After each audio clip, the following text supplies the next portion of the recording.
In this video, I'm going to talk to you about how I created my very first brand story for somebody that I used to work with back in the day.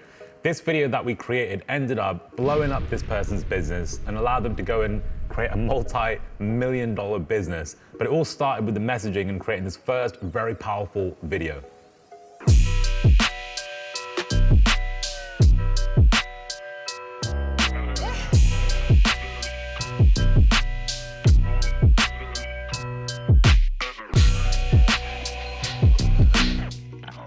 My name is Joey. I'm one of the co-founders at Viddyoze. My background is in creating great video content, and I eventually went on and co-founded Viddyoze, a great software company that allows you to create really great, high-converting video content in just 3 clicks. The story behind this video is quite interesting. In terms of kind of like why I even created it in the first place, I was actually broke at the time. I didn't have any money, and I didn't have a business either.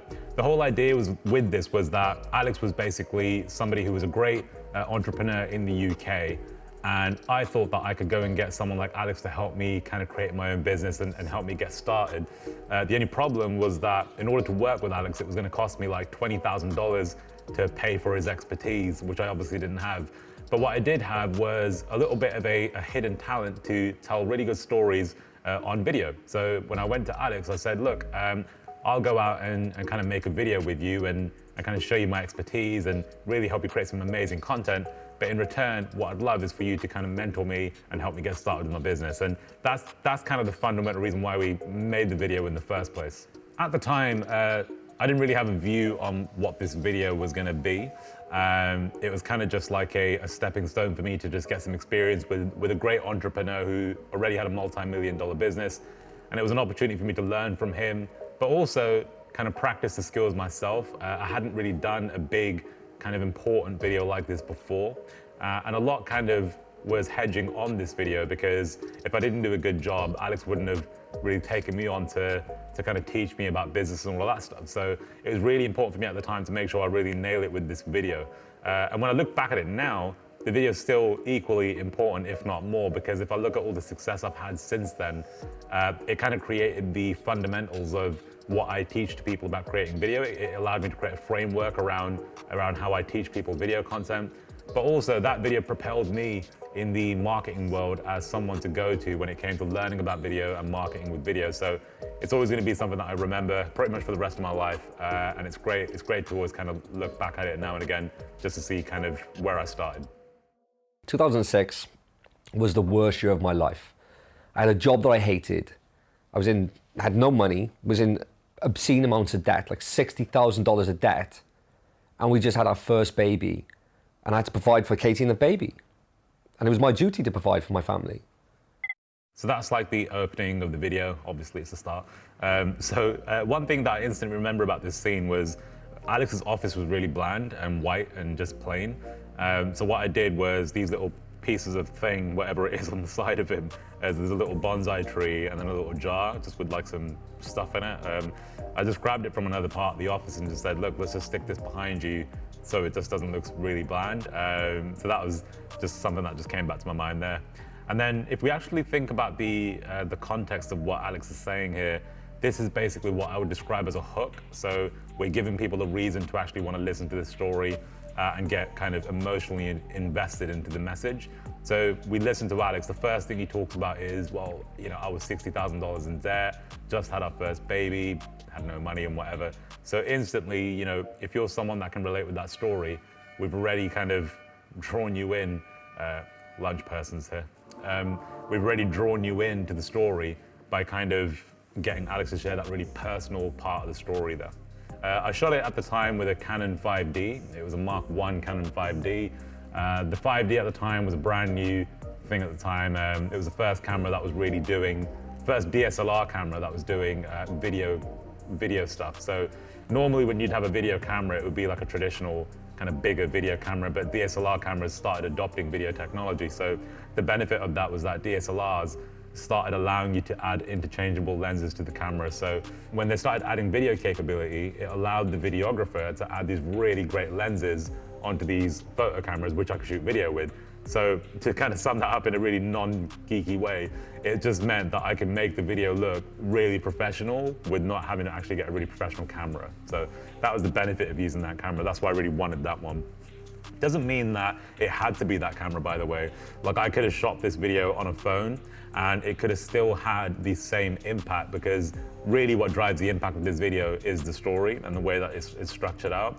And then, you know, as I say in some of my training courses, like, a video is made up of 3 components. You've got the story, you've got the way that you present it, which is the edit, and then you've got the source. And the source is kind of like the sprinkle on top. And I feel like the camera kind of sits in those top 2 pillars of being the source and also being the way we present it.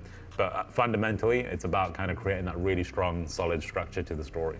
If I could change anything about it now, I probably would have taken about 4 to 6 feet back so I could capture more of Alex's body in the shot. It's a very tight shot, so I probably would have stepped back to create a bit of a bigger frame, I think.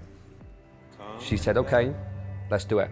You can go. So I made sure my husband went with him, so my husband went along and... Just the security. And we went. Me and him took off to Alabama.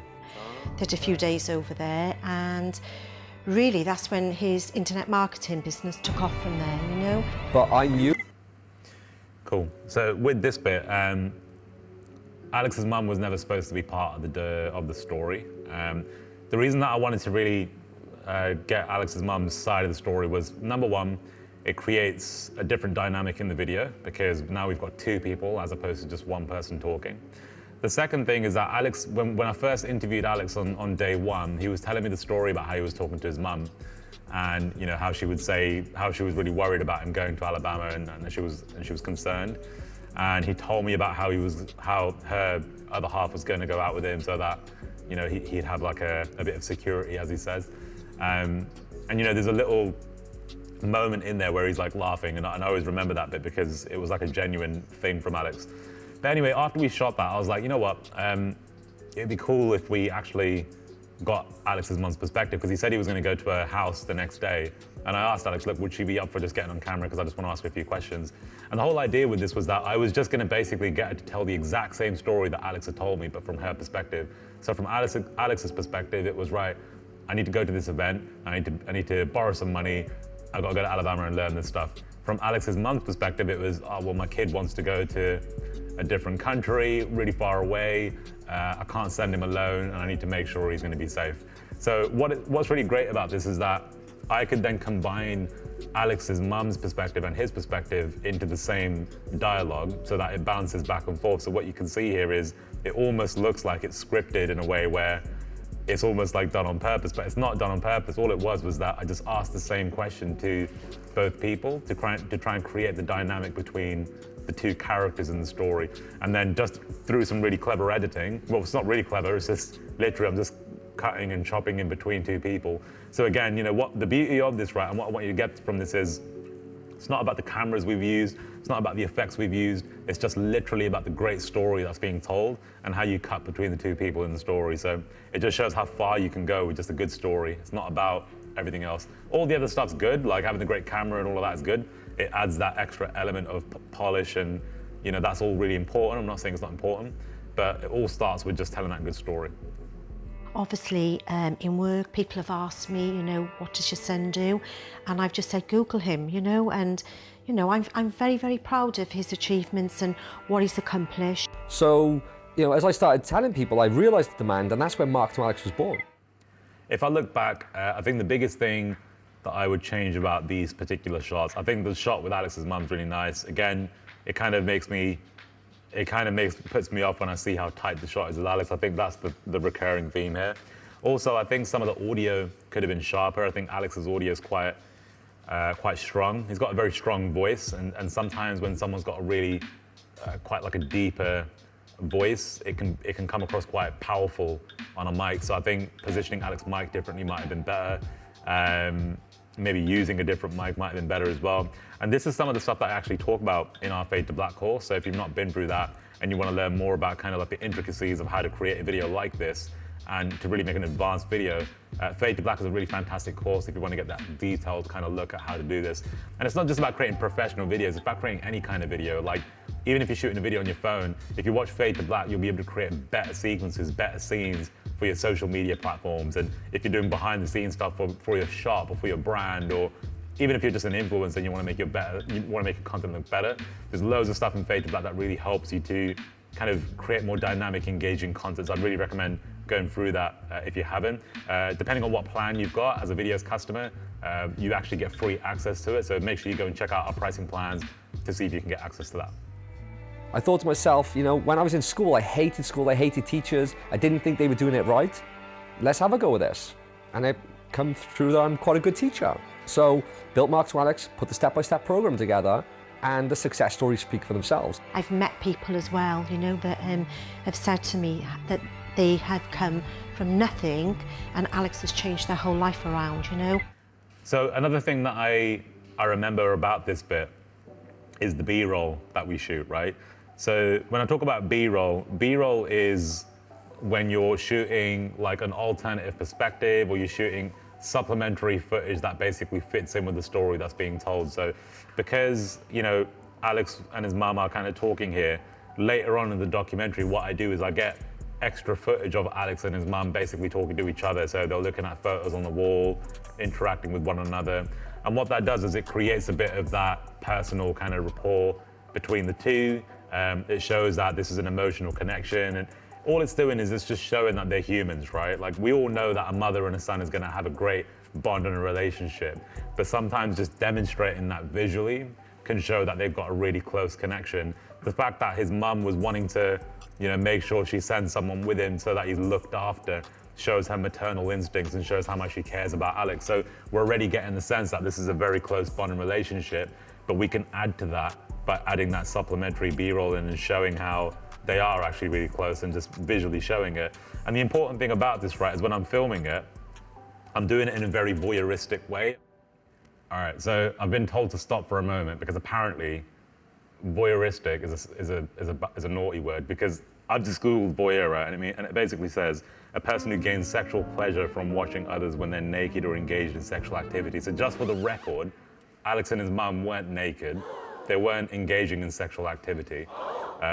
When it comes from a videographer's perspective, like which I was, when I hear the term voyeuristic, I'm thinking I'm standing far away and I'm not letting him know that I'm there, which I suppose does sound a bit creepy in a way, like if I was just like, you know, yeah.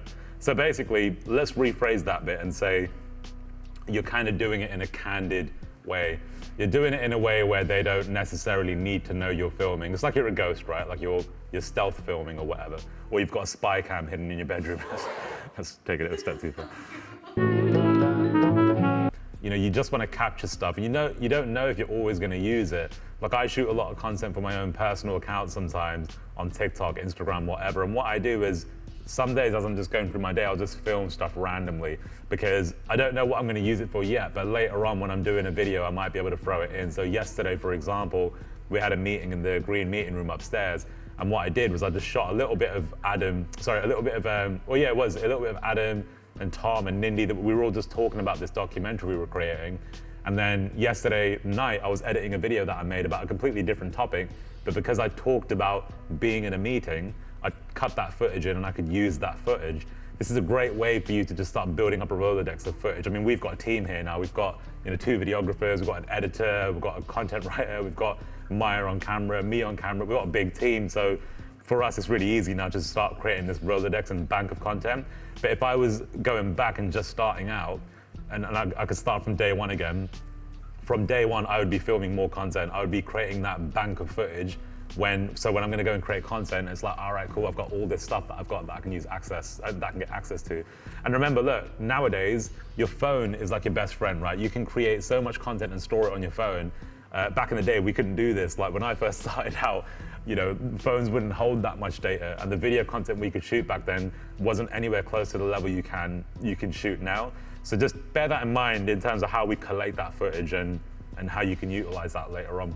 All right, look, so we're gonna end it right there. If you got some value from the breakdown and some of the content I was going through there, I think you'd really benefit from going through one of our courses, Fade to Black, where I really break down loads of different types of content and videos that I've made. Not just this type of kind of long professional content, but also just that smaller bite-sized stuff that you'll be creating for social media. Or if you're just a brand new business owner and you wanna make stuff for your local shop, your local brand, that course is really gonna give you some kind of insight into how we do things here at Viddyoze, but also how I did it when I was starting out. Look, I started in the same place, right? Like when I first started, as I said, I didn't even have any money when I was creating content first. And I had to learn these skills and then apply them to a wider business as I started progressing and building up my own business. So look, if you enjoyed that, make sure you hit the like button, comment, subscribe, leave some comments and questions on kind of what you would want to see more of. If this kind of content is valuable for you, we can do a lot more of it. But again, make sure you go check out the course. And of course, go and check out viddyoze.com to go and add that extra sauce to your videos and add amazing animation content to your content